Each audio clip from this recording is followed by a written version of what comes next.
खोजिए वे निराश और लज्जित हो जाए। പ്രിയപ്പെട്ടവരെ, നമുക്ക് പ്രാണഹാനി വരുത്തുവാൻ നോക്കുന്നവർ നമ്മുടെ ശത്രുക്കൾ മാത്രമല്ല.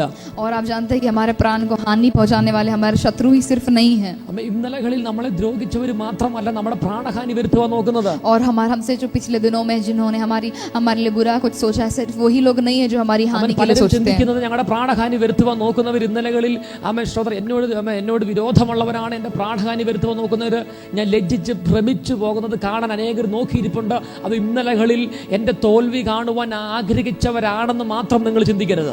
और आप लोग सिर्फ यही नहीं सोचे कि मेरे जीवन में जो पिछले मेरे शत्रु लोग हैं, सिर्फ वही लोग मेरे हानि के लिए, मेरे प्राण की हानि के लिए मेरे पीछे आते हैं. പ്രിയപ്പെട്ടവരെ, ബൈബിൾ പഠിപ്പിക്കുന്നത് മനുഷ്യർ മാത്രമല്ല നമ്മുടെ ശത്രു എന്ന് പറയുന്നത്. और बाइबल इस प्रकार से बताती है कि सिर्फ मनुष्य ही नहीं है जो हमारी हानि के लिए, हमारे प्राण की हानि के लिए आते हैं. നമ്മുടെ പ്രാണന്റെ ഹാനി വരുത്തുവാൻ മനുഷ്യരെക്കാളും അതിശക്തമായി തന്നെ പിമ്പിൽ പ്രവർത്തിക്കുന്നത് പൈശാചിക ശക്തിയാണ്. और हमारे प्राण की हानि के लिए जो आते हैं मनुष्य से भी ज्यादा जो हमारे पीछे पड़ते हैं वो है शैतानिक शक्ति.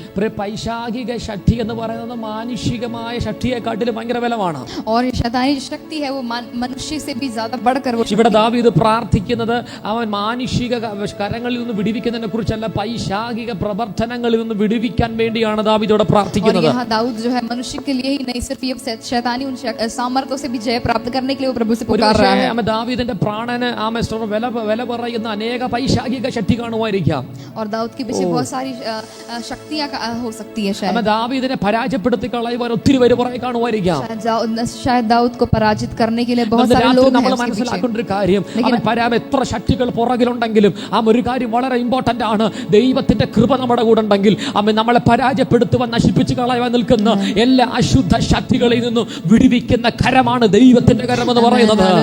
और आप जानते हैं चाहे कितने भी लोग आपके पीछे क्यों ना पड़ जाए, कितने भी लोग आपकी हानि के लिए क्यों ना आ जाए, चाहे शैतान भी हो चाहे मनुष्य भी अगर आपके पीछे आए, लेकिन आपको जानने की जरूरत है कि आज की रात परमेश्वर का हाथ आपके ऊपर है. എക്സാമിൽ നിന്ന് പരാജയപ്പെട്ടു കാണുവാൻ പൈശാചിക ശക്തി ഇവിടെ ആഗ്രഹിക്കുകയാണ്. और अगर आपकी शैतानिक शक्ति है वो चाहती है कि परीक्षा में फेल ना हो, फेल हो जाए. നിരാശയുടെ വക്കിൽ നിന്ന് ആത്മഹത്യയിലേക്ക് തിരിവാൻ കാണുവാൻ തിന്മയുടെ ശക്തി കാത്തിരിക്കുകയാണ്. शायद आपको पीछे लेकर जाने वाली वो आत्महत्या करने की, डिप्रेशन में लेकर जाने वाली शक्ति. ഇന്ന് രാത്രി ഞാൻ സുവാർത്ത പറയാം. लेकिन आज की रात में एक आप खुशखबरी सुनाता हूं. എനിക്ക് പ്രാണഹാനി വരുത്തുവാൻ നോക്കുന്നവർ ലജ്ജിച്ച് ഭ്രമിച്ച് എന്റെ അനർത്ഥത്തിൽ സന്തോഷിക്കുന്നവൻ പിന്തിരിഞ്ഞ് അപമാനമേൽക്കട്ടെ. इस प्रकार से लिखा है जो मेरे प्राण की खोजी है वे निराश और लज्जित हो जाए. ബൈബിൾ പറഞ്ഞു എന്റെ അനർത്ഥത്തിൽ സന്തോഷിക്കുന്നവൻ പിന്തിരിഞ്ഞ് അപമാനമേൽക്കും. हालेलुया. जो मेरी हानि से प्रसन्न होते हैं वे खदेड़े और अपमानित किए जाएं. ഇന്ന് രാത്രി വചനം കേൾക്കുന്ന ശ്രവിക്കുന്ന ആരോട് പരിശുദ്ധാത്മ പറയുന്നു, നിന്റെ തകർച്ച കാണുവാൻ നിൽക്കുന്ന, നിന്റെ ഫെയിലിയർ കാണുവാൻ നിൽക്കുന്ന പല ശത്രുക്കളും പിന്തിരിഞ്ഞ് അപമാനമേൽക്കുന്ന ഒരു മാസമാണ് ഏപ്രിൽ മാസം എന്ന് പറയുന്നത്. आमीन. ये अप्रैल का जो महीना है, जो लोग मुझे सुन रहे हैं आपके लिए है. हालेलुया. कि जितने भी लोग आपको नीचे लेकर जाने के लिए, जितने भी लोग आपकी पराजित होने का इंतजार कर रहे हैं, वो आपके लिए आपके जीवन में वैसा नहीं होगा. നമ്മൾ പരാജയപ്പെട്ടു പോകാത്തറിയാമോ? हम क्यों पराजित नहीं हो गए आप जानते हैं? അവൻ മരണത്തെ ജയിച്ച പൈശാചിക ശക്തിയുടെ തലയെ തകർത്ത ഒരു നല്ല യോദ്ധാവായ സർവശക്തനാകുന്ന ദൈവമാണ് നമ്മുടെ പിതാവ് ആയതുകൊണ്ടാണ് നമ്മൾ പരാജയപ്പെട്ടു പോകാത്തത്. हम पराजित नहीं होंगे इसलिए क्योंकि जो जिसने मृत्यु को जीत लिया, जिसने शैतान को हटाया, हालेलुया, वो ही रक्षक हमारा है. എഫേസ്യർക്ക് ലേഖനം 6:10 പ്രകാരം പറയുന്നു, इफिसियों में इस प्रकार से कहता है, ദുർദിവസത്തിൽ എതിർത്ത് നിൽക്കേണ്ടതിന് ക്രിസ്തുവിന്റെ സർവായുധവർഗം എടുത്തുകൊള്ളുവിൻ. നീതി എന്ന കവചവും സമാധാന സുവിശേഷം കാലിന് ചെരുപ്പും വിശ്വാസം എന്ന പരിചയം ഏതു നേരത്തും പ്രാർത്ഥനയിലും വചനദാനത്തിലും ഉറ്റിരിപ്പിൻ. Praise the Lord. അവിടെ പൗലോസ് പറയുന്നത് നീതി എന്ന കവചം, സമാധാന സുവിശേഷം കാലിന് ചെരുപ്പ്, വിശ്വാസം എന്ന പരിചയം. സുവിശേഷം നമ്മളെ വിടുവിക്കും. ദൈവത്തിന്റെ വചനം നമ്മളെ വിടുവിക്കുന്നത്. परमेश्वर का वचन जो है हमें छुटकारा देता है. സുവിശേഷം പലർക്കും ലജ്ജാകരമായി മാറുമ്പോൾ, ये खुशखबरी जो है, ये मसीह का सुसमाचार जो बहुत लोगों के लिए लज्जित का कारण भी हो सकता है. ദൈവദാസന്മാർ സുവിശേഷം രക്ഷയുടെ സുവിശേഷം പ്രസംഗിക്കുമ്പോൾ അത് പലർക്കും ലജ്ജാകരമാണ്.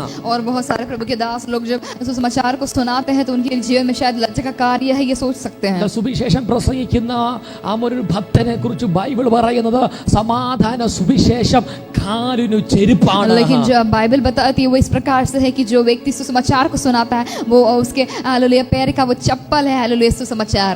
മറ്റു പറയുന്നത് നീതി എന്ന കവചം. അതിന്റെ അർത്ഥം എന്ന് പറയുന്നത് എഫേസ്യ ലേഖനം തീരുമ്പോൾ അവിടെ ഒരു യോദ്ധാവിന്റെ ചിത്രം വരച്ചു കാട്ടിയിട്ടാണ് എഫേസ്യ ലേഖനം തീരുന്നത്.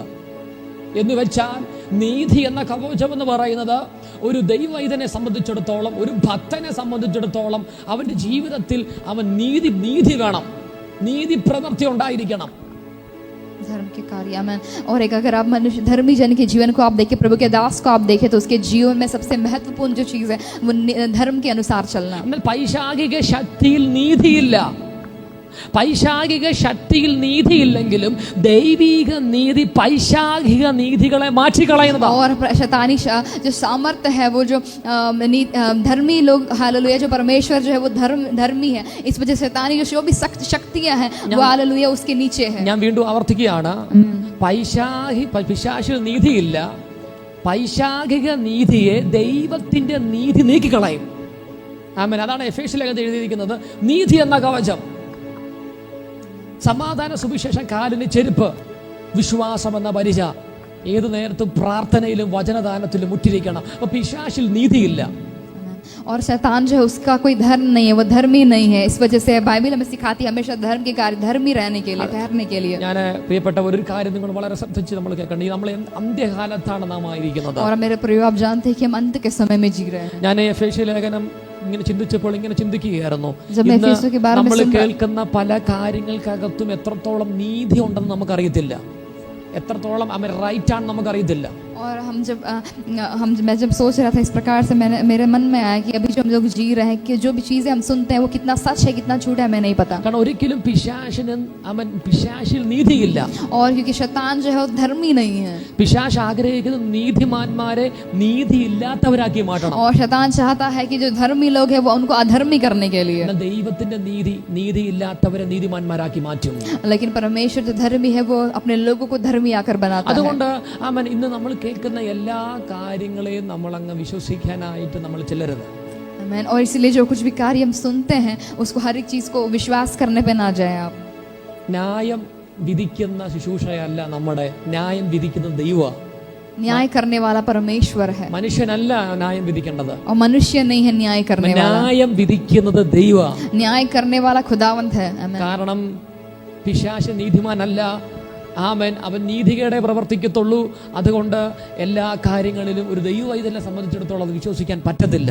और जो कुछ भी कार्य हम सुनते हैं, क्योंकि शैतान जो अधर्मी है, वो धर्मी नहीं है, इस वजह से जो कुछ भी हम सुनते हैं, हर एक चीज जो धर्मी लोग हैं वो सुनने के लिए जो सुनते हैं उसको विश्वास नहीं करते हैं. അപ്പോൾ ആരാണ് നമ്മുടെ ശത്രു? तो कौन है हमारा शत्रु? നമ്മുടെ നെയ്ബറാണ് നമ്മുടെ ശത്രു. हमारा पड़ोसी है कि हमारा शत्रु? നമ്മുടെ വൈഫാണ് നമ്മുടെ ശത്രു. कि हमारी पत्नी है हमारी शत्रु? നമ്മുടെ പാസ്റ്ററാണ് നമ്മുടെ ശത്രു. कि हमारे पास्टर है हमारे शत्रु? ആരുമല്ല നമ്മുടെ ശത്രു. हमारा शत्रु इनमें से कोई नहीं है. പ്രിയപ്പെട്ടവരെ, ഈ നമ്മുടെ ശത്രു എന്ന് പറയുന്നത് പൈശാചിക ശക്തിയാണ്. और हमारा शत्रु जो है शैतानी शक्ति है. അവൻ പൗലോസ് അപ്പോസ്തലനെ സംബന്ധിച്ചിടത്തോളം രണ്ട് കൈയും ചങ്ങലയ്ക്കകത്തിട്ട് കാലാമത്തിലിട്ട് ദേഹത്ത് മുഴുവനും അടികൊണ്ട പാടുമായി പൗലോസ് കാരാഗ്രഹത്തിൽ കിടക്കുകയാണ്. और पौलुस के बारे में जब हम पढ़ते हैं इस प्रकार से लिखा है कि उसको दोनों हाथों को जंजीरों से बांध कर वहां रखा गया है. പൗലോസ് അവൻ കാരാഗ്രഹം സൂക്ഷിച്ചു വരുന്ന അവൻ കാരാഗ്രഹ പ്രമാണികളും അവൻ പടയാളികളും അവൻ്റെ കാവൽ കാത്തു വരുന്നുണ്ട്. അപ്പോഴും പൗലോസ് അതിൻ്റെ അകത്ത് വളരെ പ്രാർത്ഥനയോടുകൂടെ കാരാഗ്രഹത്തിനകത്ത് കിടക്കുകയാണ്. और पौलुस के बारे में जब हम पढ़ते हैं इस प्रकार से कि जब वो बंदी गृह में था तो भी वो वहाँ पे जितने भी लोग पहरेदार वहाँ पे कर रहे थे, पहरा कर रहे थे, उनके बीच में भी वो आराधना को करते जा रहा था. പടയാളികൾ കാരാഗ്രഹം സൂക്ഷിച്ചു വരികയാണ്. കൈകൾ ബന്ധിക്കപ്പെട്ടിരിക്കുകയാണ്, കാല് ആമത്തിലിട്ടിരിക്കുകയാണ്. പൗലോസ് അപ്പോസ്തലനായിട്ട് ചോദിച്ചാൽ എന്താ നിരാശയില്ലാത്തത്?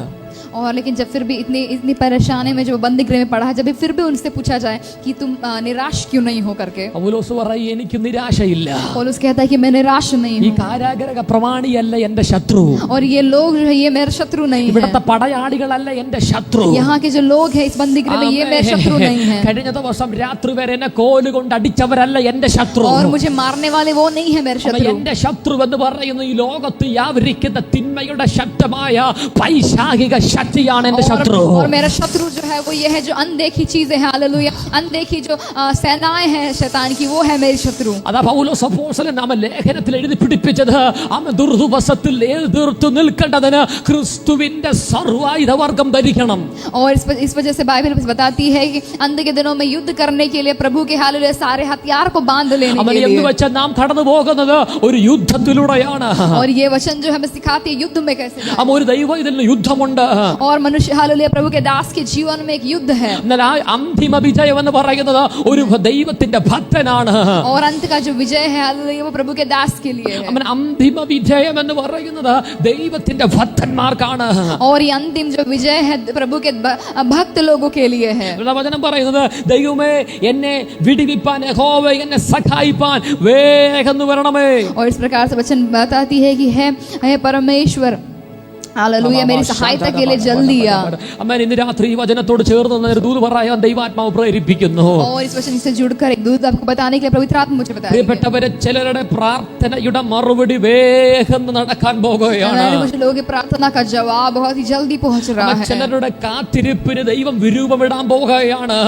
कुछ लोगों को छुड़ाने के लिए प्रभु हालेलुया लोगों को भेज रहा है. ചില ഭവനത്തിന്റെ അകത്തെ പ്രതിബന്ധങ്ങളെ ദൈവം മാറ്റാൻ പോകുകയാണ്. भवनों के अंदर परेशानियों को प्रभु हटा रहा है. പ്രാണഹാനി വരുത്തുവാൻ നോക്കുന്നവർ ലജ്ജിച്ച് ഭ്രമിച്ച് എന്റെ അനർത്ഥത്തിൽ സന്തോഷിക്കുന്നവർ പിന്തിരിഞ്ഞ് അപമാനമേൽക്കട്ടെ. जो मेरे प्राण के खोजी है वो निराश और लज्जित हो जाए. जो मेरे हानि से प्रसन्न होते हैं वे खदेड़े और अपमानित हो जाए. ഗോലിയാത്ത് ദാവീദിനെ തകർത്ത് കളയുവാൻ പടച്ചട്ടയുമായി ആയുധമായി ആയുധബലവുമായി വന്നപ്പോൾ ഇസ്രായേലിന് ദൈവത്തെ സേവിക്കുന്ന ദാവീദ് ഇടയ സഞ്ചിയിൽ ഒരു കല്ലെടുത്ത് ആ കല്ല് ഗോലിയാത്തിന്റെ നേരേക്ക് പതിച്ചപ്പോൾ ഗോലിയാത്ത് കമന്ന് വീണ് നിലം പരിചായെങ്കിൽ हालेलुया जब इजराइल हालेलुया जब युद्ध के लिए जा रहा था और गोलियत से सब लोग डर रहे थे फिर भी परमेश्वर ने तैयार किया जिस प्रकार से गोलियत से लड़ने के लिए दाऊद को उसने पत्थर लेकर एक मारा और वो गिर पड़ा. കാരണം പെട്ടെന്ന് ദൈവം അവിടെ സഹായകനായി ഇറങ്ങി വന്നു. मेरा परमेश्वर जो है वहां सहायक बनकर आया. ലാസർ എന്ന വാക്കിന്റെ അർത്ഥം ദൈവം എന്റെ സഹായകനാണ്. और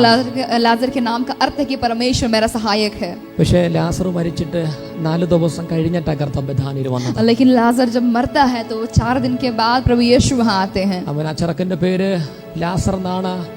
ദൈവം എന്റെ സഹായം എന്നാണ് വാക്കിന്റെ അർത്ഥം. और उस व्यक्ति का नाम जो है लाजर जिसका अर्थ कि परमेश्वर मेरा सहायक है. फिर भी യേശുവിന്റെ സ്നേഹിതൻ അവിടെ പറയുന്നത് और प्रभु यीशु मसीह का प्रिय है. इस प्रकार से लिखा वचन में കർത്താവ് വേഗം വരാനേ. क्यों पर प्रभु जो है जल्दी वहां नहीं पहुंचे उसकी सहायता के लिए. കുറുകി പോയിട്ടില്ല.